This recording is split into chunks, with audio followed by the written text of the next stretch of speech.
පින්වතුන්ලා අහලා තියෙනවද දන්නේ නැහැ. ඔය මහා සීව ස්වාමින් වහන්සේ. මේ අනුරාධ නගරේ හිටපු ස්වාමින් වහන්සේ නම.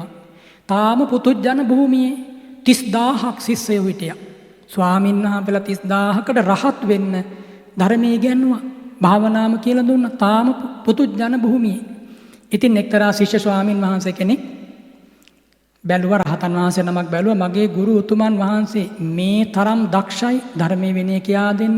සිව් පිළිසිඹියාලා භීව රහත් වෙලා ඇති. විමසනකොට පේනවා තාම පුතුජන භූමියේ. ගුරුවරයාට පිටක් වෙන්න පැමිණිලා ආනවා, ස්වාමීනි ගුරු උතුමන් වහන්සේ මට ධර්මපරියායක් ඉගෙන ගන්න ඕනි. නෑ වැත්නි මේ වෙලාවේ නම් බෑ. උදේවරුේ ස්වාමීනි ඒත් බෑ. උගන්වන්න මම දාගෙන තියෙනවා. උදේටත් පොතක් යොමු කරලා තියෙන්නේ. පොතක් කරන්න තියෙනවා. දහවලත් ඒත් බෑ. හවසත් ඒත් බෑ. රාත්‍රියේ මැදියම ඒත් වෙලාවක් නෑ.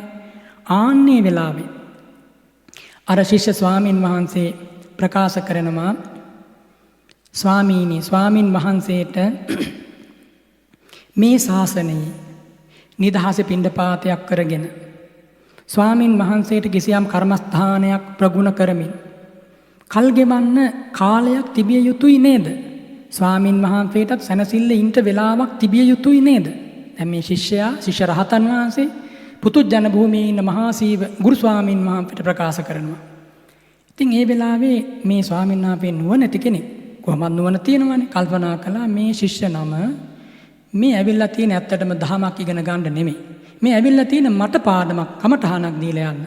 අරහත් ඵලයටපත් වෙන්න කියන්නයි. ඒක මට බැරි දෙයක් නෙමෙයි. මට පුළුවන් වීහිති හේනේව පාපුනිත්වා පච්චාගමිස්සාමි. දින දෙක තුනකින් මම රහත් වෙලා එනවා. කොයි තරම් විශ්වාසයක් තිබුණාද බලන්න. ගාමන්තර කියන පබ්භාරයට මහා සීව ස්වාමීන් වහන්සේ වැඩම කළා. දින දෙක තුනකින් රහත් වෙලා එන්න. අනුරාධපුරයට දින දෙක තුනකින් එන්න බලාගෙන තමයි දැන් වැඩම කළේ. රහත් වෙලා එනවා. මට දින දෙක තුනයි විවේකී අවශ්‍ය. එහෙම උද්දීප්ත සතියක්, ඥානයක්, වීරියක්, ශ්‍රද්ධාවක් තිබුණා. ඒ 30000කට අරහත් ඵල විමුක්තිය පිණිස ධර්මයේ උගන්වපු කමඨහන් දීපු උතුමන් වහන්සේ. ඉතින් දැන් ස්වාමින් වහන්සේ මෙහෙම ගියා. නමුත් දින දෙක තුන ගෙවුණා, සතිය මාසෙ ගෙවුණා, වස් කාලෙකුත් ගෙවුණා, අවුරුද්දකුත් ගෙවුණා.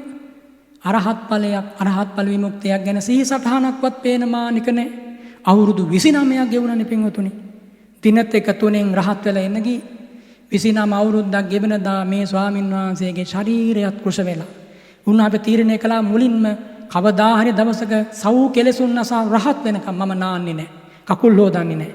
එහෙනම් අවුරුදු 29ක් දැන් ජල ස්නානය කරලා නැහැ. මොකටද මේ කුණු කය පිරිසුදු කරලා? මොකටද මේ කය සරසලා? මොකටද මේ කයට සැප දීලා? ඒ උතුමන් වහන්සේ හිතපු හැටි බලන්න 30000ක් රහත් වූ ශිෂ්‍යයන්ගේ ආචාර්යයන් වහන්සේ. අන්න බලන්න පින්වතුනි.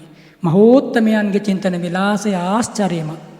ඉතින් මේ ස්වාමීන් වහන්සේ අවුරුදු 29ක් ගෙවෙනකොට කඳුළු වෙනම ඇස් දෙකේ. මට දැන් අවුරුදු 29ක් ගෙවුණා අරහත් ඵල විමුක්තිය පතා. නමුත් මගේ හිතේ සමාධි මාත්‍රයක් නැතාම අරහත් ඵල විමුක්තිය මට ලැබුණේ නැහැ. ඉක්කි බිඳ අඩනවා. හැම වස් කාලෙකම මගේ අවසානයේ කඳුළු බේරෙනවා. ඇයි ඒ ස්වාමීන් වහන්සේට ඕනි විසුද්ධි පවාරණයෙන් පවාරණී කරන්න රහතන් වහන්සේලා සමග. නමුත් අවස්ථාව නැහැ. ඉතින් දැන් මෙහෙම අඬනකොට ඒ ගාමන්තර පබ්භාරයේ නැත්තම් ඒ කුටියට ළඟ තියෙන වෘක්ෂයට අධිග්‍රහිත දේවතාවිය නොපෙනී සිට ඉකිබිඳමින් අඬනවා. කවුද මේ මාගමක් අඬන්නේ? අන්න වෙලාවේ කියනවා ස්වාමීනි මම මේ වෘක්ෂයට අධිග්‍රහිත දෙවංගන මම මේ ඉකිබිඳමින් අඬනවා. මොකටද ඔබ අඬන්නේ? ස්වාමීනි අඬලා රහත් වෙන්න පුළුවන් නම් ඒකට මම මේ අඬන්නේ.